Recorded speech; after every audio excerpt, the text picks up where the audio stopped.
il a été obligé de se barrer avec Médée par le Danube par là en fait. Et il est ressorti par l'île de Circé qui est à la source du Danube ici dans la mer Adriatique. Alors que l'Argo, eux, ils sont repartis pas la mer normale. Et donc ça c'est important. Donc ça c'est très important. Vous allez voir pourquoi. Donc, je reviens, excusez-moi, c'est chaud, je commence. La toison d'or, qu'est-ce que c'est? La toison d'or, c'est le signe quand les Grecs achéens, solides, virils, sont arrivés et se sont imposés sur le culte matriarcal de la grande déesse, triple déesse de l'époque. Ils se sont imposés comme des rois qui ne mourraient pas. Il y avait une espèce de cycle comme ça sacré du roi qui devait sacrifier chaque année. Eux ils ont dit non, ça suffit, on va sacrifier un bœuf plutôt, c'est mieux. Parce que quand même, voilà. Et au fur et à mesure ils ont installé une espèce de domination comme ça, viriliste, macho, tout ce que vous voulez. Et la toison d'or c'est le symbole de Zeus, de fertilité, parce que normalement c'est la femme qui est fertile. Et c'était les femmes, les femmes qui détenaient le secret de la manière dont les choses devaient pousser de terre, des récoltes, du grain. Et les Grecs, quand ils sont arrivés, on les appelait les Grecs, hein, les Achéens, c'était eux les Grecs, hein, vraiment. Ont décidé de dire, nous aussi on va être fertiles, nous on va inventer un truc pour fertiliser le sol et tout, et on va inventer cette espèce de truc pour faire de la pluie. Et ce truc pour faire de la pluie, c'était une peau de bélier, avec la tête du bélier, qui était l'emblème de Poséidon, qui siégeait sur une énorme statue de bois incroyable, avec taillée et tout, et qui était en fait la couronne de Zeus, et qui était l'endroit le plus sacré de toute la Grèce à cette époque-là. Et évidemment, la toison n'est pas restée longtemps en Grèce, puisque des agents de la déesse donc, ont été commandités par la déesse elle-même pour l'emmener de l'autre côté du pont Euxin et pour la lâcher en Colchide, où, tout le monde le sait évidemment, il y avait encore un culte matriarcal. Pourquoi Jason fait ce voyage? Jason fait ce voyage pour plein de raisons politiques, parce qu'il est héritier du trône de Iolcos, qu'à cette époque-là il y a un tyran, que le tyran il veut se débarrasser de Jason vite fait, et il lui dit bah tiens, tu veux me prouver que tu es... Ah ouais, putain déjà? Moi j'ai des trucs à lire et tout moi. Tu veux me prouver que t'es été super bon et tout, va me retrouver la toison d'or là-bas. Sauf que la déesse, elle dit c'est cool que le bateau y aille parce que mes enfants qui ont volé la toison pour l'amener en Colchide sont morts. Il y a un des deux qui est mort pendant le trajet et il n'a pas été enterré et il faut retrouver son corps, il faut l'enterrer, lui donner une belle consécration. Et évidemment le voyage dégénère complètement, ça se finit en massacre. Et j'aimerais lire 2-3 trucs. Alors je sais pas, au niveau du temps, c'est vrai qu'on est vraiment limite. Tu vois ça avec Anaïs. Parce que j'avais plein de choses à dire, super belles quoi. C'est trop con quoi. J'avais le mythe de la Terre et tout. Attends, je vais essayer de voir si je peux pas juste dire un poème. Allez, j'ai un poème à lire. Je peux lire le poème? Il est un peu long, mais il est beau. Bon, 5 pages. Chemin faisant, Orphée leur chanta la romance du cyprès et du noisetier. Il leur enseignait la façon de se conduire après leur mort, s'ils désiraient devenir des héros oraculaires plutôt que de passer leur existence éternellement sous terre comme des ombres ignorantes et agitées. Parce que l'orphisme à cette époque-là était une espèce de religion alternative qui permettait à l'âme de vraiment, après une cartographie de l'enfer, d'atteindre l'endroit où on ne devient pas mort tout à fait. Lorsque ton esprit égaré et perdu aura quitté le jour et plongé dans la nuit, rappelle-toi, mortel, ce que tu as souffert à Samothrace. Tu traverseras les 7 fleuves d'enfer aux vapeurs de soufre qui déchèchent les gorges. Tu verras surgir les salles de justice, merveilleuses salles de jaspe et d'onyx. À ta gauche bouillonne une source noire, sous l'ombre profonde d'un grand cyprès blanc. Évite la source, c'est la source d'oubli. Même si le vulgaire a courir boire, évite la source. À ta droite, un étang secret abonde en truites et en poissons d'or. Sous l'ombre d'un noisetier, le serpent d'Ophion s'enroule dans ses branches, fait saillir son dard. L'étang sacré est nourri d'une eau qui tombe goutte à goutte. Des gardes la protègent. Cours vers l'étang du souvenir, cours vers l'étang. Les gardes te verront et te demanderont « Qui es-tu? Mais qui donc? Que te rappelles-tu? Prends garde à Ophion, à la langue vibrante, préfère la source sous le cyprès blanc, fuis notre étang. » Et tu répondras « J'ai une soif ardente. Donnez-moi à boire, je suis fils de la terre et aussi du ciel étoilé, je suis de Samothrace. Les reflets de l'ambre brillent à mon front. Je descends du pur comme tu peux voir, mais je suis aussi de ta sainte souche, enfant de la triple reine de Samothrace. J'ai fait pénitence de mes actes sanglants, je suis par elle habillé de pourpre, et comme un chevreau je me suis mis au lait. Donne-moi à boire, je meurs de soif, donne-moi à boire. Alors ils demanderont, eh bien, et tes pieds? Et tu diras, mes pieds m'ont conduit ici, loin de la roue lassante des années qui tournent à la roue tranquille et sans rayon. Perséphone, donne-moi à boire. Ils t'accueilleront avec des fruits et des fleurs, et te mèneront au vieux noisetier. Ils te diront, frère de notre sang immortel, bois et rappelle-toi la glorieuse Samothrace. Alors tu boiras. Tu boiras d'un trait l'eau pure rafraîchissante. Tu deviendras le maître des spectres inquiets, des non-initiés qui surpeuplent l'enfer. Sera un héros, homme d'armes qui chevauche le coursier rapide, rendra des oracles. De ton blond tombeau gardé par des nymphes, elles verseront le pur hydromel à tes formes multiples, pareilles aux serpents, pour qu'enfin tu boives. Voilà.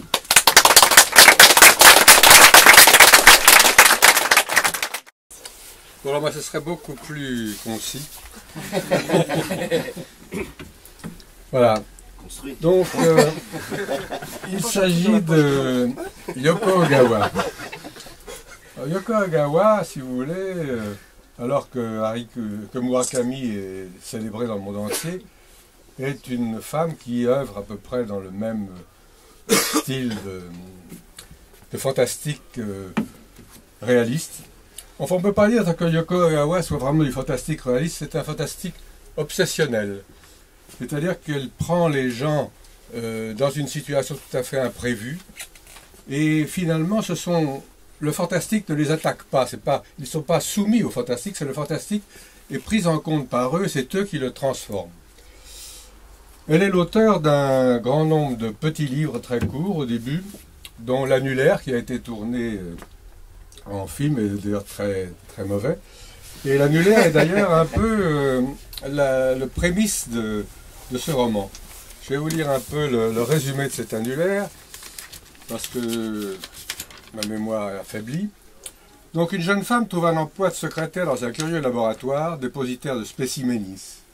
Les clients y apportent des objets qui est naturalisés et conservés sur place, les délivrant du pénible souvenir qu'ils représentent pour eux.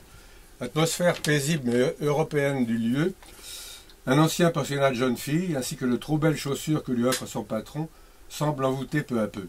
Elle finit par souhaiter un spécimen pour l'accident qui lui arracha un morceau de chair à l'annulaire, lui laissant le souvenir vivace d'un morceau d'elle-même tombant lentement dans une cuve de limonade. Donc elle a écrit aussi un très très beau roman après qui s'appelle L'Hôtel Iris, où une jeune femme est totalement captivée par un douteux personnage qui habite une île assez lointaine de l'Hôtel Iris. Et petit à petit, elle va être captivée par cet homme qui est pourtant cruel et douloureux. Et elle va se laisser peu à peu fascinée par cet homme et entraînée sur l'île où elle va finir par disparaître sous les assauts de cet homme. Alors vous voyez, donc là, il y a toujours le côté de la mémoire qui existe chez Ogawa, et surtout ce côté fascination et obsession. Et pour moi, son chef-d'œuvre, c'est le Musée du Silence. Alors le Musée du Silence, c'est quand même une œuvre assez extraordinaire, en ce sens que c'est l'histoire d'un petit village du Japon, dans lequel une femme, depuis très longtemps, fait une chose assez extraordinaire. Dès que quelqu'un meurt dans le village, avant que quelqu'un puisse réagir, elle se précipite dans la maison et elle capte ce qu'elle pense être l'essentiel de cet homme ou de cette femme qui a disparu. Et évidemment, elle accumule depuis des années des quantités d'objets comme ça qui vont de n'importe quoi, d'un talon de chaussure à un oreiller ou à un tableau, enfin... C'est toujours ce qu'elle imagine que peut représenter ce défunt. Donc un jour, elle pense qu'elle va mourir bientôt et il faut qu'elle puisse faire durer ce travail qu'elle a accompli depuis si longtemps. Et donc elle va appeler à Tokyo un jeune homme qui est un apprenti conservateur et elle va lui demander de constituer ce musée absolument improbable de souvenirs qui sont impalpables et mystérieux et qui la fascine. Et cet homme, un jeune homme tout à fait normal, va arriver dans ce village, petite ville, et on va lui confier donc ce travail absolument extraordinaire de constituer ce musée. Alors donc, d'abord, il y a l'architecture qui va commencer à penser. Enfin, il évite soigneusement au début de se rapprocher de ce que veut lui proposer cette femme, parce qu'il a une peur terrifiante de ces objets mystérieux qui représentent la mort d'un être humain. Et puis, donc, un jour, la femme lui dit, bah, écoutez, c'est terminé, moi je ne remplis plus mon office, c'est à vous maintenant de le faire. Donc le musée se construit lentement, enfin l'édifice lui-même. Et lui, on lui dit, ce soir, il y a Madame Machin qui est morte. Et alors il a un recul épouvantable et il va pénétrer chez le mort, chez le défunt. Et tout d'un coup, il va être saisi d'une émotion absolument insoutenable, qui est celle qui a certainement pendant des années soutenu cette femme et qui l'amène dans des transes absolument extraordinaires. Et il va prendre un crayon qu'il va trouver sur une table et il va le ramener, ça sera le premier objet de la suite de ce musée.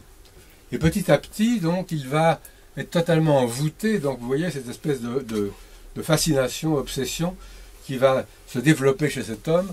Et il va petit à petit remplacer cette femme qui va mourir rapidement.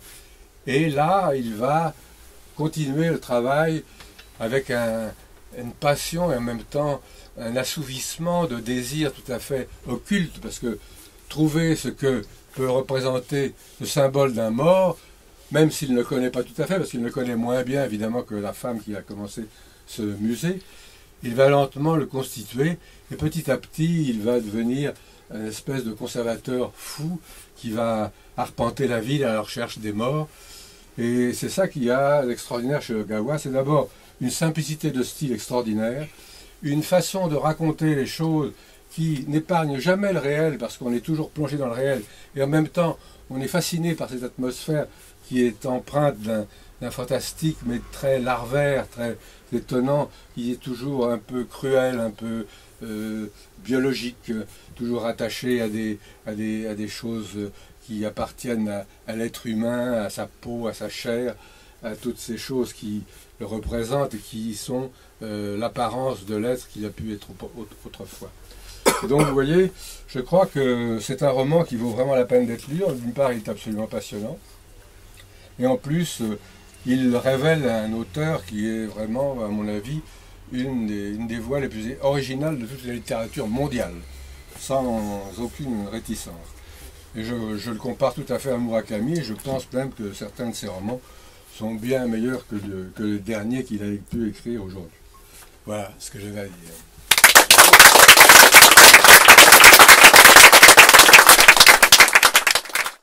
Bonsoir.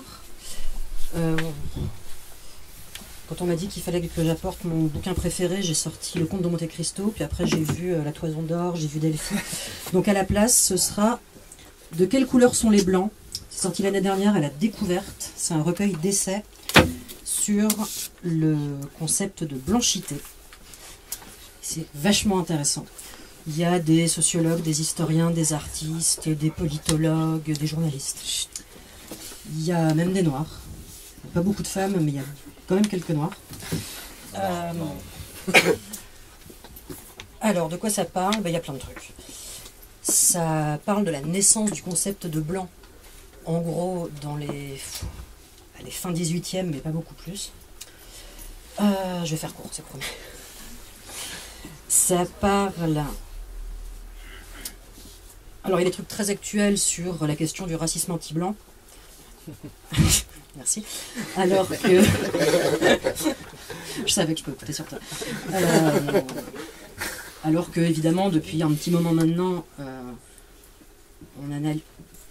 certaines personnes analysent le racisme comme la combinaison, certes, de préjugés, mais de la présence d'une oppression sociale systémique, sans laquelle c'est pas du racisme, c'est juste des préjugés. Il y a un article, alors certains sont des articles, il y a des entretiens, il y a des essais, il y a un article super intéressant sur la naissance complètement artificielle de la caste blanche aux Antilles au XVIIe siècle. En gros, il y avait besoin d'une bourgeoisie. Le concept de noir n'existait pas tant que ça sous cette forme-là. On était autochtone, indigène ou pas. Mais en gros, pendant très longtemps, et presque un siècle, je crois, si on est catholique et si on a un métier qui un peu classe, quoi, on est blanc. C'est pas qu'on est accepté dans la catégorie blanc, c'est que c'est comme ça, on est blanc. Et après, ils ont fermé les vannes en plusieurs étapes, au fur et à mesure que les besoins baissaient. Bon, on a assez de bourgeois comme ça, c'est bon, vous serez noir. Il y a un truc vraiment intéressant aussi, plus récent, sur l'intersectionnalité à propos de Taubira, de la guenon, de la banane, etc.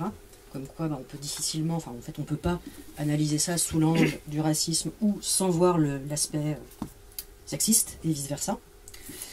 Il y a un article sur l'évolution du teint et des critères esthétiques chez les blancs, entre le bronzage, la pâleur, mais qui va nettement au-delà des trucs évidents, indicateurs de niveau social, blablabla. Il y a un article sur la place des juifs dans la catégorie blanche. Ils ont été admis, recalés, readmis, recalés. Ça s'ouvre sur un article assez indispensable sur le privilège blanc, écrit par un blanc, évidemment. Et voilà, qui j'allais dire qui enfonce des portes ouvertes, pas du tout, qui dit des choses qui ont besoin d'être dites davantage parce que la porte est toujours pas ouverte. Et voilà, et un article aussi sur les Whiteness Studies qui sont nés aux États-Unis, soit chez les féministes, soit sur les gens qui faisaient des études afro-américaines, et qui essaient d'expliquer que si en fait ça sert à quelque chose de faire des études sur la blanchité, parce que bizarrement ça ne va pas de soi, et que c'est pas fort fin. Que si on arrête de considérer que c'est le mode par défaut, on comprend tout de suite beaucoup plus de choses sur le racisme en général et notre belle société occidentale en particulier. Voilà, c'est vraiment intéressant. De quelle couleur sont les blancs? Sous la direction de Sylvie Laurent et Thierry Leclerc. Merci.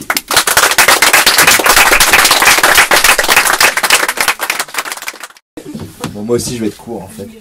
Je suis pas du tout prêt, j'arrive comme ça. Donc oui, alors pour moi, le fameux livre Île déserte, c'est 1000 plateaux de Félix Guattari et Gilles Deleuze. Donc ceux qui connaissent mon travail savent que je pense avoir juste romanisé les livres de philosophie de Deleuze. J'ai toujours dit que L'Ordre du Contrevent était une version romanisée, simplement une novélisation de 1000 plateaux, et je le pense très sérieusement. Voilà, donc qu'est-ce que c'est 1000 plateaux? 1000 plateaux, c'est le deuxième tome d'un diptyque qui s'appelait Capitalisme et schizophrénie. Le premier tome, c'était l'Anti-Oedipe, qui était sorti en 72, celui-là en 1980. Pour moi, c'est le sommet de ce qu'a fait Deleuze et Guattari. C'est le sommet d'une pensée à deux. C'est ça qui me fascine complètement dans ce livre aussi. C'est-à-dire qu'ils ont bossé, tiens, je vois un ami là-bas au fond. Ils ont bossé ensemble d'une façon complètement fusionnelle et déjetée. Je vous lis le début parce qu'il parle de ça au départ. Et tout le livre est à l'image de ce travail à deux, c'est-à-dire de ce travail hors de toute subjectivité, quoi. Nous avons écrit l'Anti-Oedipe à deux. Comme chacun de nous était plusieurs, ça faisait déjà beaucoup de monde. Ici, nous avons utilisé tout ce qui nous approchait, le plus proche et le plus lointain. Nous avons distribué d'habiles pseudonymes pour rendre méconnaissables. Pourquoi avons-nous gardé nos noms? Par habitude, uniquement par habitude. Pour nous rendre méconnaissables à notre tour. Pour rendre imperceptibles non pas nous-mêmes, mais ce qui nous fait agir, éprouver ou penser. Et puis parce qu'il est agréable de parler comme tout le monde et de dire « le soleil se lève », quand tout le monde sait que c'est une manière de parler. Non pas en arriver au point où l'on ne dit plus « je », mais au point où ça n'a plus aucune importance de dire ou ne pas dire « je ». Nous ne sommes plus nous-mêmes, chacun reconnaîtra les siens. Nous avons été aidés, aspirés, multipliés. Voilà, ça c'est le départ. Donc c'est un livre qui est extrêmement dense. C'est très dur à en parler. J'ai mis à peu près 1 an et demi à le lire pour dire la densité et la compacité de ce texte. Ça m'a servi à tous les niveaux. Ça m'a servi dans la stylistique, dans la syntaxique, dans les idées, dans la définition des valeurs, dans la vitalité de la pensée. Ça me sert tout le temps, j'y reviens tout le temps. Il est gribouillé au crayon de couleur chez moi, et puis je le reprends sans arrêt, je le relis sans arrêt.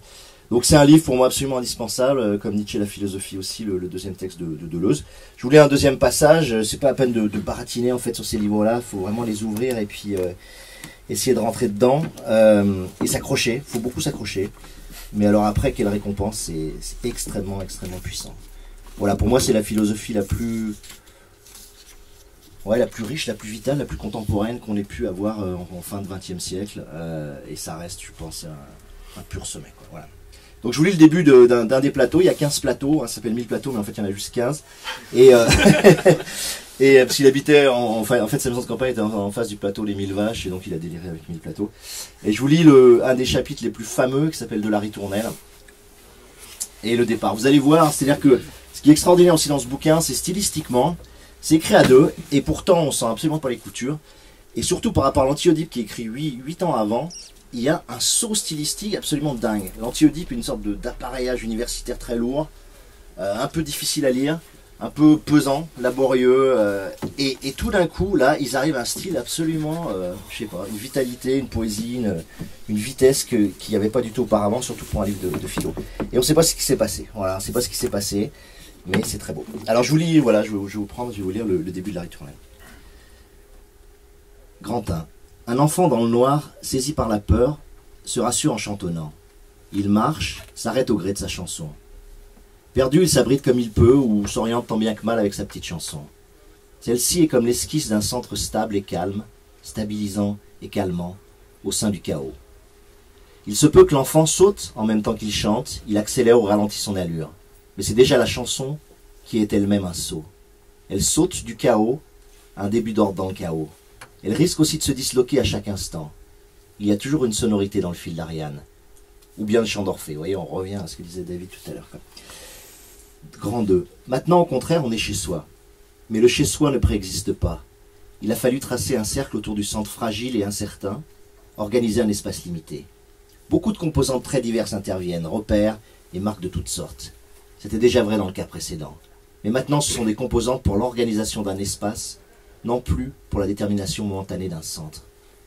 Voilà que les forces du chaos sont tenues à l'extérieur autant qu'il est possible, et l'espace intérieur protège les forces germinatives d'une tâche à remplir, d'une œuvre à faire. Il y a là toute une activité de sélection, d'élimination, d'extraction, pour que les forces intimes terrestres, les forces intérieures de la Terre, ne soient pas submergées, qu'elles puissent résister, ou même qu'elles puissent emprunter quelque chose au chaos à travers le filtre ou le crible de l'espace tracé. Or, les composantes vocales, sonores sont très importantes. Un mur du son. En tout cas, un mur dont certaines briques sont sonores. Un enfant chantonne pour recueillir en soi les forces du travail scolaire à accomplir. Une ménagère chantonne ou met la radio, en même temps qu'elle dresse les forces anti-chaos de son ouvrage. Les postes de radio ou de télé sont comme un mur sonore pour chaque foyer et marquent des territoires. Le voisin proteste quand c'est trop fort. Pour des œuvres sublimes comme la fondation d'une ville ou la fabrication d'un golem, on trace un cercle. Mais surtout, on marche autour du cercle comme dans une ronde enfantine, et l'on combine les consonnes et les voyelles rythmées qui correspondent aux forces intérieures de la création, comme aux parties différenciées de l'organisme. Une erreur de vitesse, de rythme ou d'harmonie serait catastrophique, puisqu'elle détruirait le créateur et la création en ramenant les forces du chaos. Grand 3, vous voyez les concepts comme il les pose, hein, c'est hallucinant. Grand 3, maintenant enfin on entrouve le cercle, on l'ouvre, on laisse entrer quelqu'un, on appelle quelqu'un, ou bien on va soi-même au dehors, on s'élance.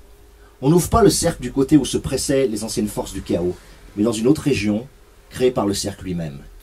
Comme si le cercle tendait lui-même à s'ouvrir sur un futur, en fonction des forces en œuvre qu'il abrite. Et cette fois, c'est pour rejoindre des forces de l'avenir, des forces cosmiques. On s'élance, on risque une improvisation. Mais improviser, c'est rejoindre le monde ou se confondre avec lui. On sort de chez soi au fil d'une chansonnette, sur les lignes motrices, gestuelles, sonores, qui marquent le parcours coutumier d'un enfant, se greffent ou se mettent à bourgeonner des lignes d'air, avec des boucles, des nœuds, des vitesses, des mouvements, des gestes et des sonorités différents. Ce ne sont pas 3 moments successifs dans une évolution, ce sont 3 aspects sur une seule et même chose, la ritournelle. On les retrouve dans les contes, de terreur ou de fées, dans les leaders aussi. La ritournelle a les 3 aspects, elle les rend simultanés ou les mélange, tantôt, tantôt, tantôt. Tantôt le chaos est un immense trou noir et on s'efforce d'y fixer un point fragile comme centre. Ça c'était le grand 1, hein. C'est pour ceux qui suivent. Tantôt l'on organise autour du point une allure plutôt qu'une forme, calme et stable. Le trou noir est devenu un chez-soi, c'était le grand 2. Tantôt on greffe une échappée sur cette allure, hors du trou noir. C'est Paul Klee qui a montré si profondément ces 3 aspects et leurs liens. Il dit point gris et non trou noir pour des raisons picturales. Voilà, c'est ça, de Les Guattari. Okay.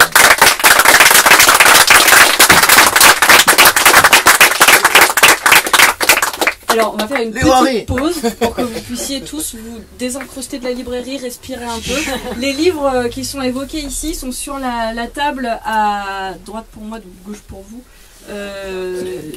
Voilà, vous allez trouver. J'ai fait des jolies piles. N'hésitez pas à vous jeter dessus. Non, alors, c'est un peu compliqué pour moi parce que c'est... on entend ce que je dis? Oui. Je vais mettre le micro dans la bouche. En fait, la question qui m'a, semble-t-il, été posée, c'était de choisir un bouquin important. Et du coup, j'ai pas ramené un bouquin important. Enfin, j'ai ramené un bouquin, j'ai réfléchi à un bouquin cheval de Troie. C'est-à-dire que moi, ce qui me semble important, enfin, ce dont je voulais causer ce soir, c'est de la théorie féministe, en règle générale. Et la théorie féministe, me semble, relève, comment dire, dans la découverte de la théorie féministe, dans la théorie de ce mode de domination particulier, qui est un mode de domination politique et sociale, mais qui touche à des domaines qui relèvent de l'intime. En fait, c'est le mode de domination, qu'on soit dominé ou dominant, qui est le plus difficilement visible et qui est plus difficilement visible, on va dire, pour les dominants, et qui est le plus ancré dans des choses qui dépassent qui est très difficile à théoriser, en fait. Donc du coup, pour la plupart des gens qui s'intéressent à la théorie féministe, on va dire, il y a un point d'entrée dans cette théorie. Il y a un livre fondateur, on lit ce bouquin et à partir de là, on continue à creuser et on réfléchit. Moi, mon point d'entrée dans ces questions-là, c'est le bouquin de Bourdieu, et qui est un bouquin qui est extrêmement remis en question par les féministes, puisque c'est l'œuvre d'un homme, pour commencer, quoi, et qui en plus pose certains...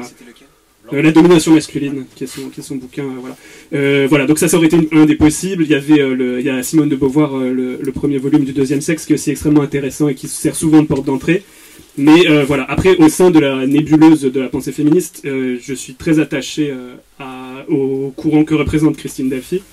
Donc, ça, c'est un de ses derniers recueils d'articles.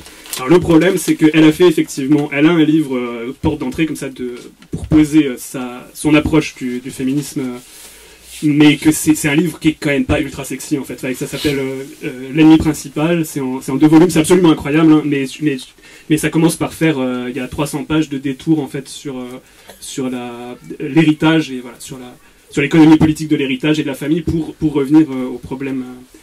Voilà, et incidemment, je fais une petite parenthèse, mais c'est un détour qu'elle a fait, elle, dans sa carrière, parce qu'à l'époque, elle était étudiante de Bourdieu, et que le fait même de conduire des études sociologiques traitant de ce sujet-là était considéré comme une attitude partisane, et que donc c'était inacceptable de le faire.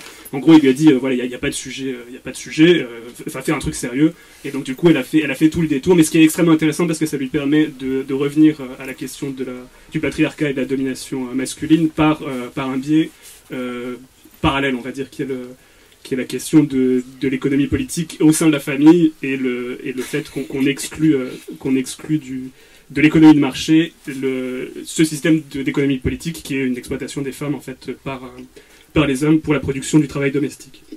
Donc pourquoi c'est un cheval de Troie? C'est parce que voilà, j'espère, enfin j'en sais rien, mais c'est classé dominé est extrêmement intéressant parce que déjà c'est un recueil d'articles récents, donc c'est 93 à aujourd'hui, et que Christine Delphi est bien implantée dans le paysage, et que donc du coup elle parle de questions contemporaines, enfin de questions qui se posent, y compris de questionnements qui ne font pas consensus au sein du féminisme, comme la question du voile islamique, enfin du foulard, la question, elle parle beaucoup ça c'est un truc qu'on a déjà oublié, en fait, mais c'est la justification de la guerre infinie après le 11 septembre, y compris en Afghanistan, sous prétexte de libérer les femmes afghanes. Donc il y a un super article sur la parité, enfin, sur ces questions qu'elle a présentées pour une commission où on lui pose la question sur comment est-ce qu'il faudrait mettre en place la parité.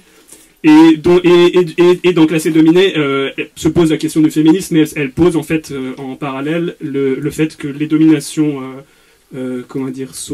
coexistent parallèlement les unes aux autres. Donc il y a la domination des non-blancs par les blancs, la domination des homosexuels par les hétérosexuels, la domination des femmes par les hommes, et que ces dominations ne sont pas ne peuvent pas ça, je pense, c'est un point où on pourrait discuter avec le bouquin de Quelle couleur sont les blancs, qu'en fait ces dominations ne s'emboîtent pas, ne se recoupent pas, et que donc du coup pour la plupart d'entre nous on appartient en réalité à chaque fois à des catégories de dominants et de dominés. En fait, on est dans la dynamique, sauf pour les petits vénards comme moi qui sont des dominants partout.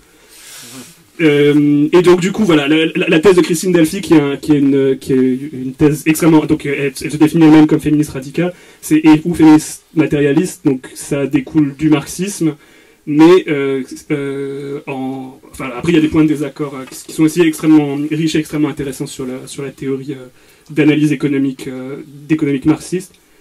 Mais en gros, classer dominer, c'est que classer, c'est dominer. En fait, le point de départ, c'est ça, c'est qu'on est dans une appréhension du réel dans laquelle on dit, en gros, voilà, on prend acte du fait qu'il existe deux catégories. Ces deux catégories, on n'explique pas très bien d'où elles viennent. Donc, au bout du compte, si on creuse, c'est finalement toujours une espèce d'essentialisme. Enfin, voilà, c'est la nature, ça, voilà, il y a des hommes et des femmes. Franchement, t'as pas remarqué, c'est quand même évident, quoi. Et à partir de là, on a nous et les autres. Donc nous, c'est évidemment la catégorie dominée qui décide de où placer la dichotomie, et les autres. Et donc du coup, le discours de quand on est quelqu'un d'un peu cool, ça dit ouais bon ok, je reconnais, tu es différent, mais je vais t'accepter comme tu es. Voilà. Et l'injonction qui est faite à l'autre de ressembler à nous, puisque quand même je t'accepte comme t'es, mais ce serait quand même bien que tu fasses un petit effort pour être comme nous. Le truc, c'est que évidemment.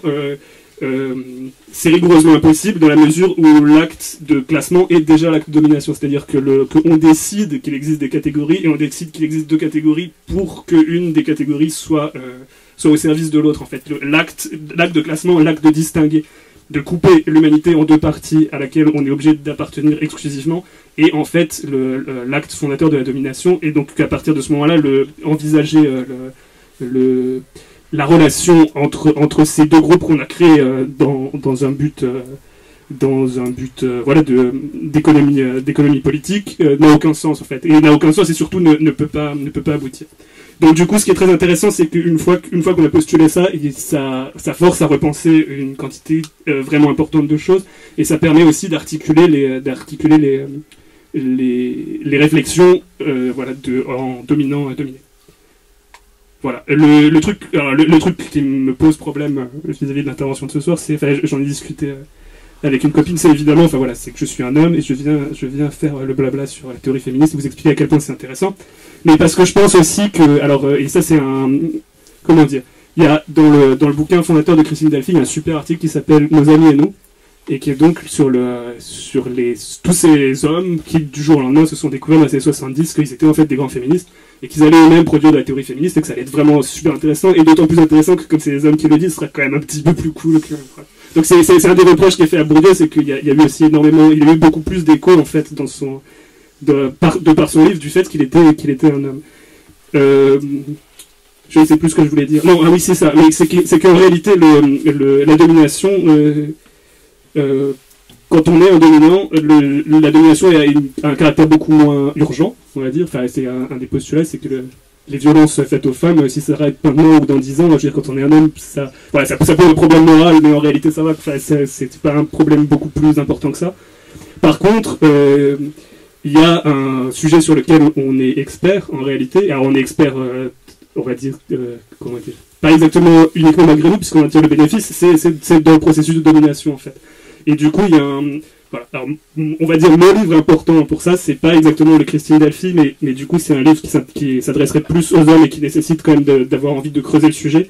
C'est un de ses élèves qui s'appelle Léotie Vidal, qu'il a publié en 2010 ou 11.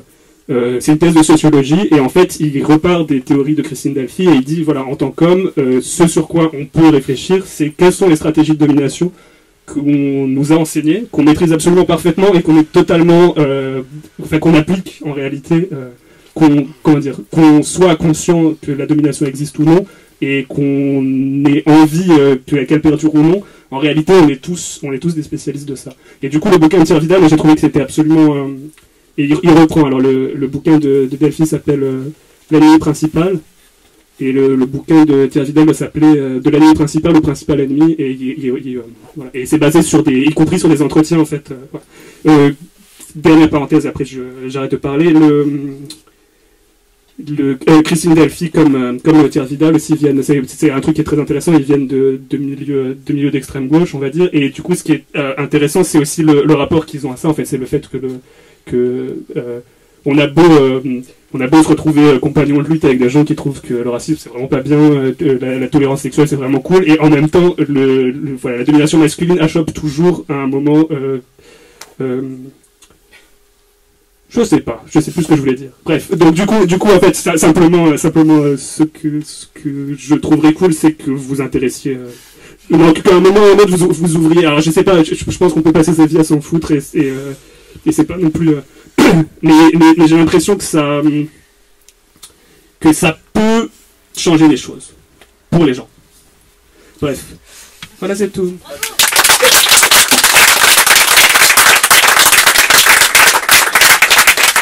Alors, Stéphane Beauverger va présenter Alessandro Baricco, Océan-Mer.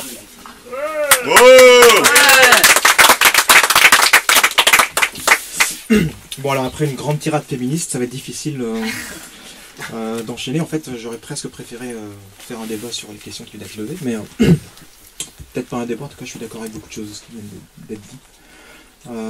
Juste un autre bouquin très intéressant sur le féminisme moderne. Je vous invite aussi à lire Fausse route d'Elisabeth Badinter, que je trouve très intéressant sur ces questions. Alors moi, je vais vous parler. On m'entend? Oui, on m'entend. Je vais vous parler de Océan-Mer. Qui est un roman très poétique. C'est de la poésie en prose en fait, et c'est un roman qui parle de douleur, de souffrance, de manque, de rédemption. Alors moi je viens plutôt de la culture geek et jeux vidéo. Pour moi, c'est la réponse littéraire à Silent Hill, si vous voyez ce que c'est que ce jeu. Océan-Mer, ça parle d'un endroit qui s'appelle la maison ou le manoir Altmaier. C'est un endroit où on ne peut arriver que si on ne va pas bien. Voilà. Si on réussit à s'approcher, si on est accepté dans cette espèce d'hôtel, c'est sans doute qu'on a quelque chose de cassé ou on pourrait même pas trouver cet hôtel en fait si on allait bien. Donc il y a 7 personnages principaux qu'on va croiser dans la première partie du livre, et pour vous donner une idée du rapport à l'océan, parce que la maison est au bord de la mer et tous vont devoir trouver une réponse à leur vie par rapport à l'océan. On m'entend pas? Si? C'est mieux? D'accord. Donc par exemple, il y a une jeune fille, une adolescente qui a 15 ans et qui est en train de mourir très lentement. Et donc les médecins finissent par décider de l'envoyer voir la mer. Ça la guérira ou ça la tuera. Mais au moins ça fera quelque chose, puisqu'il y a la puissance de la mer qui va la faire réagir. Il y a un peintre qui essaye de trouver une façon de faire un portrait de la mer, et donc qui en est arrivé après 10 ans de travail à tremper son pinceau dans l'eau de mer pour essayer de faire un portrait. Donc ça fait des toiles blanches, mais lui il voit pas du blanc, il voit quelque chose. Et il travaille sur un exercice impossible qui consiste à faire un portrait de l'océan. Il y a un scientifique qui, lui, veut travailler sur une encyclopédie des choses finies et qui veut trouver l'endroit où s'arrête la mer. Le problème, c'est que ça bouge, donc c'est pas facile à bien déterminer. Il y a une femme qui a été envoyée dans cette maison parce qu'elle a commis un adultère et qu'elle est supposée guérir de sa passion en étant apaisée par l'océan. Donc ça commence comme une espèce de maison où on vient pour essayer de se soigner. Et tout à coup, au milieu du livre, une fois qu'on a commencé à comprendre qui sont ces personnages, on passe sur toute autre chose. On ne comprend pas bien ce qui se passe. On raconte l'histoire atroce d'un naufrage. C'est le radeau de la Méduse. C'est un équipage qui essaie de survivre sur un radeau. Ça tourne au cannibalisme. On se massacre les uns les autres pour essayer de survivre. On se mange, on se tue. Et puis, on passe encore à autre chose. Et maintenant, on va voir le destin des 7 personnages principaux, et tous auront quelque chose à voir avec cette histoire de radeau. En fait, le roman est gigogne. Alors là, maintenant, puisque je suis un geek, je vous dirai attention, spoiler alerte, je vais pas vous raconter l'histoire d'un bouquin, bien sûr, mais en fait, c'est ça. En fait, cette maison, c'est un purgatoire. Et j'espère que vous le lirez, parce que c'est extraordinairement bien écrit, c'est très poétique. Et en fait, personnellement, je le lis régulièrement, j'ai envie de trouver le chemin pour aller jusqu'à cette maison. Et en même temps, j'ai très très peur qu'on me dise que j'ai le droit d'y rentrer. Et je ne sais pas ce qui m'arriverait si je pouvais en sortir. Donc voilà, je vous conseille de le lire. C'est un très beau livre d'Alessandro Baricco. En fait, tout ce qu'il a fait, tout ce que j'ai lu de lui est très très bien. Je vous conseille également Soi, qui est un très très beau livre qui a été adapté au cinéma. Et Laurent, tu parlais d'un... Je ne connaissais pas, c'était quoi? L'adaptation, la translittération de l'Iliade par Alessandro Baricco. Ah, voilà. L'Iliade pour être lu à voix haute. Excellent. C'est fabuleux. Alors ça, c'est une très bonne remarque. Alessandro Baricco est un des rares livres que je lis à voix haute pour apprécier la qualité du texte. Chaque phrase est un petit morceau de poésie. Voilà. Là, c'est tout pour moi. Bravo.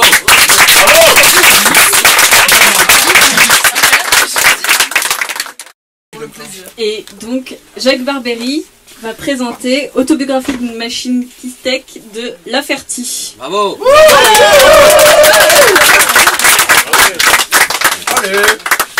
Bon, alors je crois que ça va être un petit peu plus léger en fait. Merci.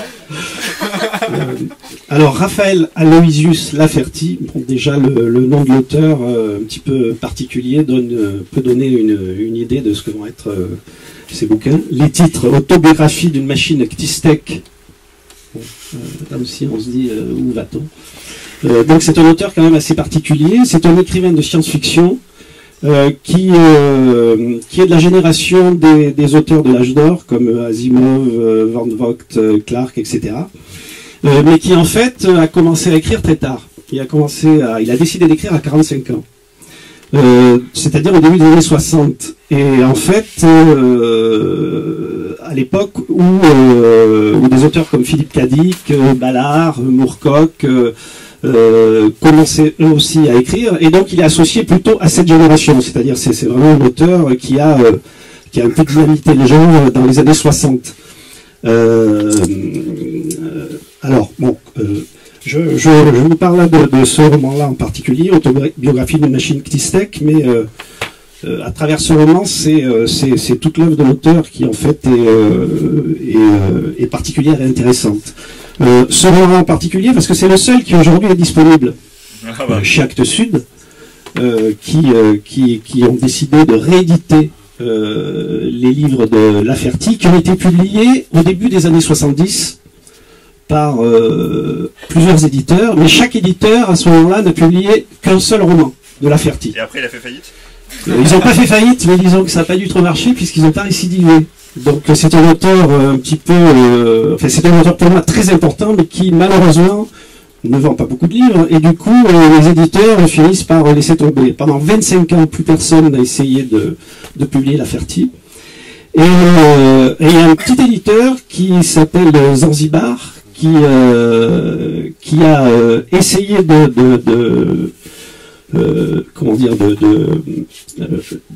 qui avait même l'intention de publier l'intégrale de Laferty, qui après avoir lu un de ses livres a été vraiment passionné, a essayé de publier l'intégrale, a publié un premier bouquin qui s'appelle Les Quatrièmes demeures, qui pour moi est en fait son meilleur bouquin. Et c'est d'ailleurs celui-là que j'aurais préféré présenter ce soir. Mais il n'est déjà plus disponible, c'est-à-dire qu'il est sorti il y a très peu de temps, je crois, 3-4 ans. Qui arrive d'exister pas à ce moment. D'accord. Mais la maison d'édition donc a coulé. Il avait l'intention de publier l'intégrale de Laferty, y compris toutes ses nouvelles, ce qui aurait été quand même assez génial. Et bon, bref, ça ne s'est pas fait, quoi. Pour parler plus précisément de ce bouquin, c'est assez difficile parce qu'une histoire de Laferty, c'est en fait irracontable. Donc ça simplifie pas mal les choses. Harlan Ellison, je ne sais pas si vous connaissez cet auteur, qui est un autre auteur qui dans les années 60 a écrit des textes selon moi admirables, mais qu'on ne trouve pratiquement plus non plus aujourd'hui chez aucun éditeur. Peut-être, je crois qu'il y a un livre de poche qui est sorti en folio SF de Harlan Ellison, que je vous conseille aussi d'ailleurs, puisque profitons-en, qui est un auteur vraiment intéressant. Harlan Ellison disait de Laferty, donc l'œuvre de Laferty résiste à toute analyse. Voilà, ça donne aussi une petite idée. Donc ça résiste et j'essaierai pas de l'analyser. Donc voilà, en fait c'est un auteur donc très particulier, très iconoclaste. Alors ce que je pourrais dire, pour le définir peut-être, ça pourrait être un hybride entre Thomas Pynchon et Robert Sheckley. Je ne sais pas si vous connaissez ces auteurs. Voilà, je pense que c'est ça, parce qu'il y a beaucoup d'humour. C'est un auteur, alors justement, c'est là que je disais, c'est un petit peu plus léger que ce qu'on est présenté jusque-là. Il y a beaucoup d'humour, et voilà, donc c'est pour ça que... Mais il y a aussi toute une interrogation sur la réalité, tout un délire paranoïaque qui se rapprocherait un petit peu plus de Pynchon, mais l'humour à la Sheckley qui vient tempérer un peu tout ça. Bon, Sheckley et Pynchon plus une bonne dose d'acide quand même. Hein. C'est-à-dire, bon, c'est vraiment très très très déglingué. Alors, une petite anecdote là, c'est juste qui n'a strictement rien à voir. Mais lorsque j'essaye de dire ce titre, Autobiographie d'une machine qui steak, je démarre et je dis biographie. Et du coup, je mélange deux titres. Bon, ça c'est juste pour le joke. Hein. Je mélange deux titres. Le titre de La Fertie et un titre d'un auteur français qui a publié son premier bouquin au milieu des années 80. Alors, biographie comparée de Joriane Murgrave. Bravo. Biographie comparée de Joriane Murgrave. Bravo. Et donc, du coup, je dis biographie comparée d'une machine T-Steak. Donc, ça fait. Et donc, j'en profite pour vous dire que Volodine, parce que tant qu'à faire, autant y aller. Que Volodine est vraiment un auteur extraordinaire. Enfin, moi, je trouve que c'est un des auteurs français les plus grands, quoi. Je dis oui. Ah, d'accord. Et voilà, que c'est un auteur aussi à lire, dont la biographie comparée, pas de la machine T-Steak, mais de Joriane Murgrave, qui est son premier roman sorti en présence du futur et qui a été réédité, je crois, dans un omnibus. Je m'adresse à l'élève, je sais pas, un omnibus avec toutes les nouvelles qui sont sorties en présence, tous les romans qui sont sortis en présence du futur. Donc, je vais peut-être vous lire un petit passage pour donner une idée, parce que c'est vrai que pour l'instant, je pense que vous n'avez aucune idée. Donc, parce que je suis pas très fort pour expliquer, mais bon, on essaye. Alors, le début du roman, et puis je vais aussi le début, si j'ai le temps, d'une nouvelle. Oui, c'est possible. Oui, non. Alors, c'est pratiquement le tout début du roman. Hein. Enfin, c'est le début du roman, d'ailleurs. Au commencement, il y eut une interruption sous la forme d'un beuglement tonitruant, mon bon enfant. Ouvrez-moi votre fichue porcherie, j'enfonce ces foutues portes. Il y eut un vacarme inquiétant et un tambourinement sur le portail bouclé de la porcherie. De l'institut. Il y eut une nouvelle sommation horrifiante, suivie d'un grand éclat de rire que nous ne pouvons décrire comme à faire cailler le sang, et incroyablement courtois et amusé en même temps. On entendit un bruit et une explosion. Mais une interruption peut-elle survenir au commencement? La question est profonde et mérite considération. Voilà, ça c'est le début du roman. Et le début d'une nouvelle, qui est une nouvelle un peu emblématique de La Fertie, c'est un petit peu une de ses nouvelles les plus connues, si tant est que certains de ses textes puissent être connus. Et donc il s'appelle L'histoire d'un crocodile secret. Il y a une société secrète de 7 hommes qui contrôlent toutes les finances mondiales. Ça, tout le monde le sait. Mais ce qu'on ignore, ce sont les détails. Certains pensent que tout irait mieux si l'un au moins des 7 était un financier. Il y a une société secrète de 3 hommes et de 4 femmes qui contrôlent les modes du monde entier. Ces détails sont connus de tous ceux qui sont dans la mode. Je ne suis pas de cela. Il y a une société secrète de 19 hommes qui est derrière toutes les organisations fascistes du monde. Elle est connue sous le nom de Glomerule. Il y a une société secrète de 13 membres appelés les Anciens des Dômes qui détient le contrôle de toutes les sources secrètes du monde. Que ces sources soient polluées ne les préoccupe cependant pas beaucoup. Il y a une société secrète de 4 membres seulement à qui l'on doit toutes les plaisanteries qui courent par le monde. L'un de ces membres n'est pas drôle. C'est à lui qu'on doit toutes les blagues qui ne font pas rire. Il y a une société secrète de 11 membres qui patronnent toutes les sociétés bolcheviques et athées dans le monde. Le diable en personne en fait partie et il travaille inlassablement à y définir un membre influent. Cette société secrète a pour nom Océan. Il y a des sociétés secrètes secondaires connues sous les différents noms de Sentier du Serpent. Tous ces membres possèdent la même paupière interne que les serpents. Les habits noirs, l'œil qui voit, Imperium, le masque d'or et BFC, banque, finance, commerce. Au-dessus de la plupart de ces sociétés, qu'elle en sert de son étrange réseau, se trouve une société qui contrôle les attitudes et l'état d'esprit du monde entier. Son nom, Crocodile. Le crocodile est insatiable et dévore peuple et pays tout cru. Le crocodile est aussi très vieux. Il aurait 8809 ans, selon certains, 7349 d'après la chronologie abrégée. Il existe des sous-sociétés secrètes à l'intérieur du crocodile. L'œil en coin, le pou cryptogame et d'autres encore. Parmi elles, il y en a une influente de 349 membres qui fabrique toutes les formules et tous les slogans du monde. Cette sous-société n'est pas entièrement secrète puisque la plupart de ses membres ont la langue bien pendue. Cet organisme est connu sous le nom de gueule du crocodile. Chesterton a dit que l'humanité elle-même n'est qu'une vaste société secrète, mais il n'a pas dit s'il en résulterait un plus grand bien ou un plus grand mal si le secret venait à en être dévoilé. Et pour finir, il a existé, pendant une période brève et agitée, une société secrète de 3 membres qui contrôlait tout. Tout quoi? Restez avec nous, c'est le sujet de cette histoire.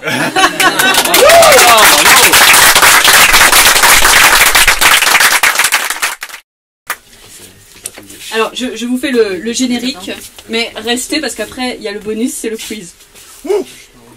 David Calvo a donc présenté La Toison d'or de Robert Graves.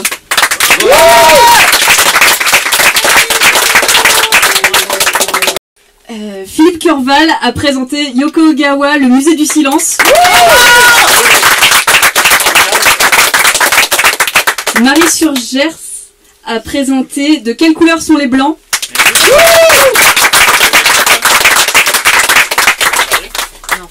Alain Damasio a présenté 1000 plateaux.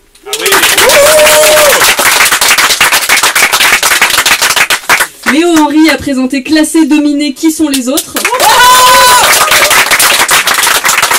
Stéphane Beauverger a présenté Océan Mer d'Alessandro Baricco. Et Jacques Barbery a présenté Autobiographie d'une machine tech de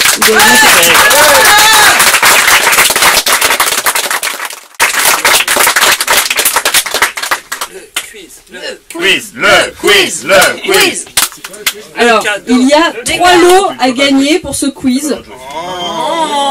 Le 3e lot est un magnifique marque-page du Crépuscule des Chimères et de Cosmos Factory réalisé par Stéphane Ferrier. Oh là là.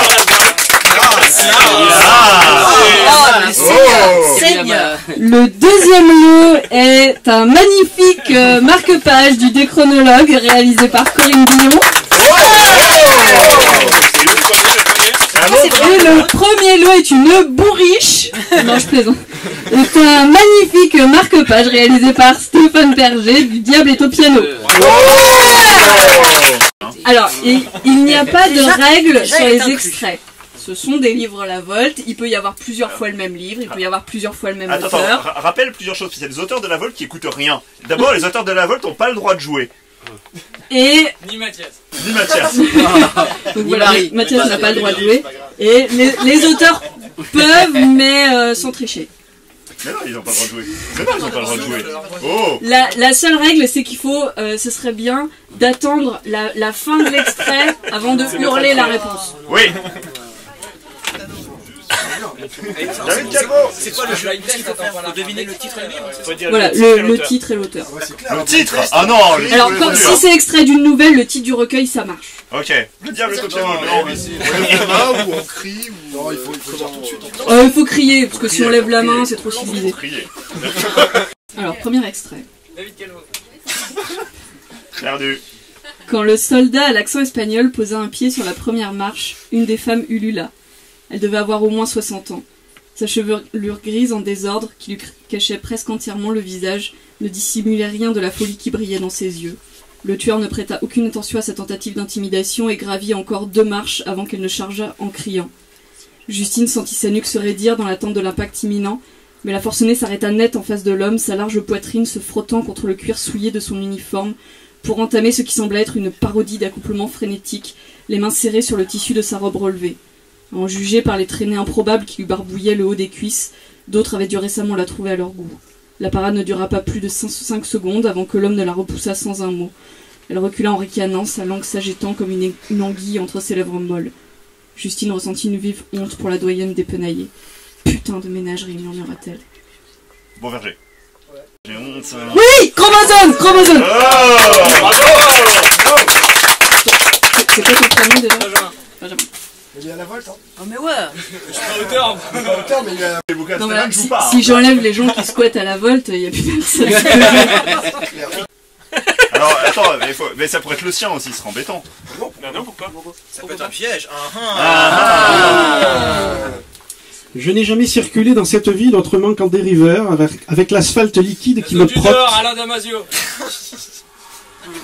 Ah, tu vois, Oh tandis que ceux qui l'habitent ne la connaissent, eux, qu'inondés de voitures, et hurlent sous la roue, avec le smog infiltré dans l'habitacle, le vent nul et toute surface interdite aux piétons. Tu es né dans un phare ou tu es né sur l'asphalte, avec un volant entre les mains et une pédale sous chaque pied, tu roules où tu communiques, il n'y a plus de mélange possible aujourd'hui.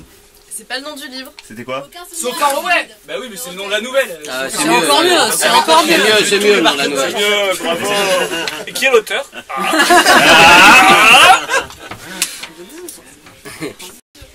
Fermez le robinet. Voilà les tortues, maintenant ça devrait Oh, aller. David Calvo, les lions du néant. J'en avais marre du caca. On fait quoi maintenant? Caca.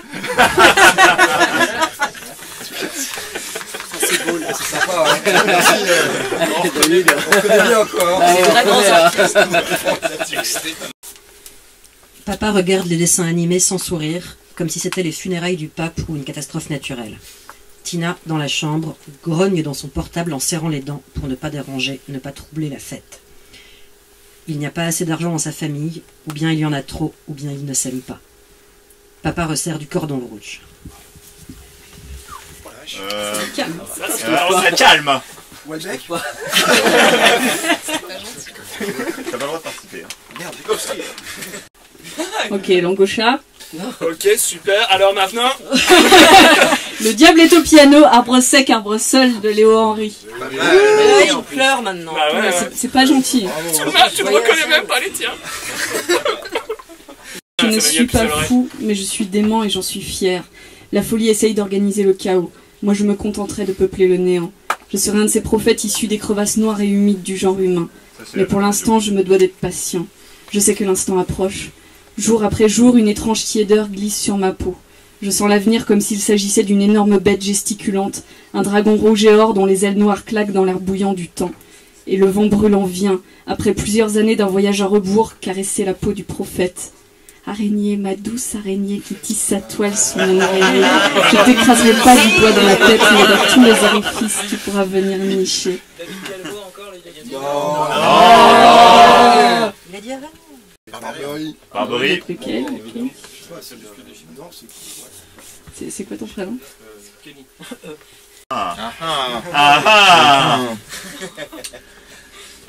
Permettez-moi de partir, monsieur. Je me sens très mal, une forte fièvre, et la migraine aussi. Je dois couver une grippe. J'ai horreur des épidémies comptables. Évitons la contagion. N'oubliez pas de m'envoyer votre arrêt de travail, j'en fais collection. Ça c'est Turval, mais c'est... Mais c'est... Comment s'appelle le recueil? Ah, la volte. Bien joué. T'as quand même le point. Ouais. L'homme qui s'arrêta, et c'est extrait de la nouvelle Temps de douleur.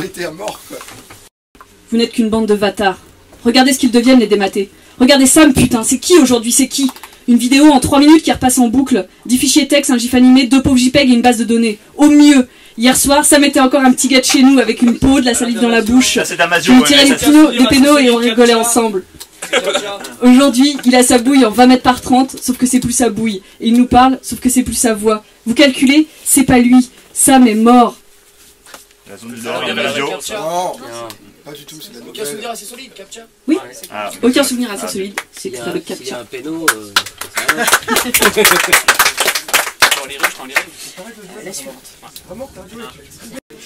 Je crois qu'ils sont en danger. Mais que pouvons-nous faire? On est des tortues, on peut tout faire. Et moi je le dis en premier, David Calvo, le du néant, oui. Mais c'est Hop là, un point pour Laurent. Ah, Ah, alors mais il y a c'est quelqu'un très qui l'a serré dit, entre qui l'a les dit deux avant. challengers, Benjamin et Laurent. Oh là là là. Ah, ouais mais attends, C'est bidonné tout ça. cocher avec les tortues quoi, c'est trop facile. Il aurait fallu parler de Mallarmé. Privez un homme de tout, faites de chacune de ses heures un enfer vivant. Tourmentez-le assez pour qu'il trouve seulement réconfort dans l'idée de votre mort, puis persistez suffisamment pour qu'il n'ait même plus la force de s'en réjouir. Vous disposerez alors d'une bête humaine, incapable de penser, de s'opposer ou de seulement se dresser. Matée mais ingrate.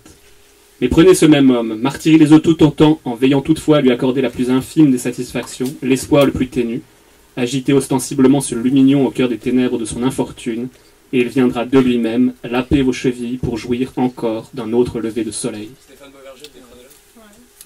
Pas mal. C'est beau. Pas mal, pas mal.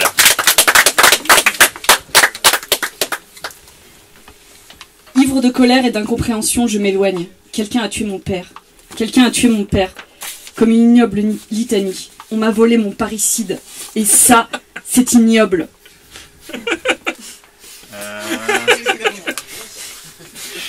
Je sais pas, mais ça a l'air pas mal. Langue chat. Ouais. Poisson chien de Laurent Rivleg. Ah mais il y a des auteurs qui sont pas là. Je l'ai dit. Hein. Ah putain, c'était sûr. Ah.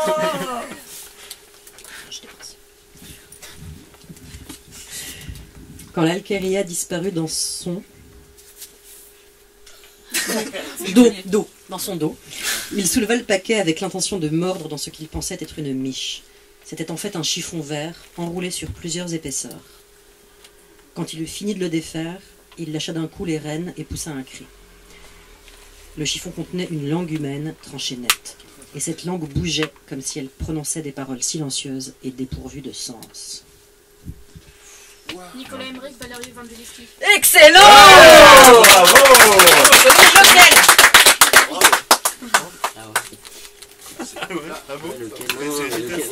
Joli, joli. Nicolas Emmerich, Inquisiteur, le premier. Celui qui a fait le jeu, ouais. Je leur explique que nous sommes 8 dans le taxi alors que c'est limité à 5. Aucun chauffeur de taxi ne nous laisserait monter à 8, ça ne les convainc pas, alors je leur rappelle que la fac de musique n'est pas une station de taxi géante et qu'il n'y a jamais 1000 personnes qui attendent un taxi en même temps. Je leur dis qu'on traverse Droilzen et que ce n'est pas le chemin. Je leur dis que dans la queue, je viens de voir 2 amis perdus de vue depuis des années. Trop gros comme coïncidence. Puis je me mets à entendre des voix. L'information de Jeff Noon. Ouais. C'est une information. Pixel Juice. Pourquoi tu dis t'es sérieux? Aucun souvenir. Je voudrais que les spectateurs de votre film soient ébranlés, qu'ils se sentent concernés par le passé comme si c'était leur propre avenir, en ayant l'impression d'accompagner l'évolution de la société. Faites-en de la vraie science-fiction, la seule méthode pour secouer leurs neurones avachis. Mathias? Mathias, tu vas avoir des points négatifs. Qu'est-ce qu'il a dit? Il a dit C'est un gage à ce niveau-là. C'est pas Philippe Curvel? Si! Juste à temps. Tu donnes tout un point là? C'est quoi ton prénom? Thibaut. Ah oui. Ah oui. J'ai dit oui à Thibaut. Ses mains le démangent, là où il n'a plus de doigts. Parfois, mais bien moins fréquemment qu'autrefois, ses doigts manquants sont toujours là. Il les sent, comme si, a-t-il déjà pensé, ses mains étaient hantées, juste un peu. Allez-vous-en maintenant, petit doigt, dit Noé. Les démangeaisons cessent, puis reprennent.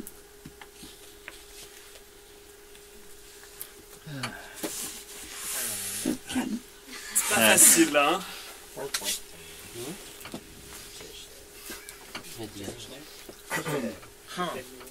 Et c'était la question piège. Indiana, Indiana, les beaux moments obscurs de la nuit de Laird Hunt aux éditions Actes Sud. C'est pour ça. C'est pas la bonne, c'est Mais on voit que les gens qui sont ici ne lisent que la Volte. Ça c'est bien. Buffet de la gare. Il est midi quand je me fais soudainement agresser par une odeur de frites tièdes. Je décide de ne pas porter plainte. Mais attention à la prochaine fois. Quelques serveurs vont et viennent comme des automates, distribuant sans sourire des plats remplis de choses bêtes. Il est midi et je n'ai pas faim. Ouf.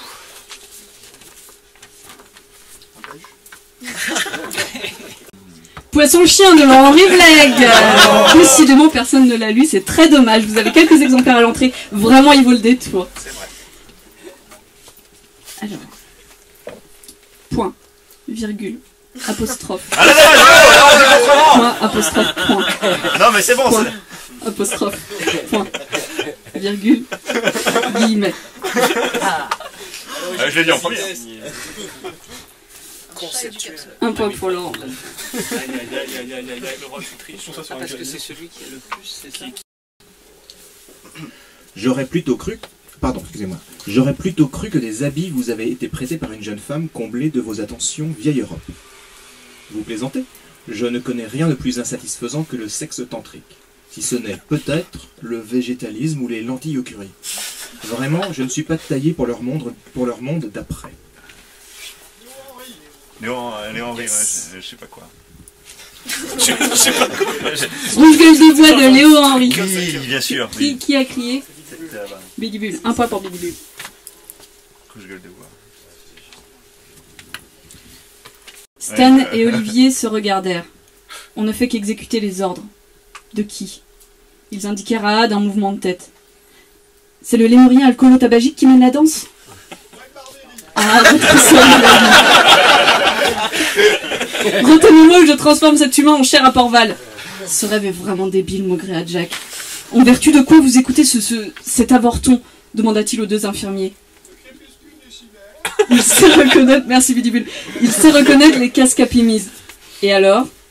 Vous en êtes un. Ah bon, c'est ce qu'il dit. Et vous avez confiance en lui? Oui. Pourquoi ça? Parce que c'est un messager. De qui? De Dieu. Évidemment. Et Dieu accepte que son messager se saoule au Jack Daniels. Dieu accepte pas mal de choses. Bravo! Cosmo Factory. Le début a quand même un point. Et un petit bonus. Donc là, il n'y a plus de règles. Il n'y a plus de règles. Déjà que jusque-là... Ce n'est que lorsque les militaires se retirèrent, résignés à miner le bâtiment pour faire disparaître tout entier, que Vostok 17-14-56 envisagea de sortir. Elle se contenta alors de marcher vers la porte. Le tueur isolé qui voulait l'aligner devint aveugle. Une balle entre dans sa tête par la lunette de visée. Les autres baissèrent leurs armes et en silence regardèrent passer la mercenaire galactique. Folio SF. Devant eux, solennelle, la colère se montra. Elle passa et disparut. Ce fut la principale contribution de Vostok au casse du Continuum. Ouais, mais il y avait la solution. Et c'est magnifique. Laurent et Benjamin sont ex aequo, donc vont pouvoir se partager le marque-page de Stéphane Perger pour Le Diable est au piano de Léo Henry. Bravo. Bidibule, sur un sursaut final, gagne le magnifique deuxième lot, le déchronologue, enfin le marque-page du déchronologue de Stéphane Perger, réalisé par Corinne Billon. Et 3 personnes vont devoir se partager le dernier lot qu'on va devoir couper en 3. Donc celui du milieu aura la chance d'avoir un bigou.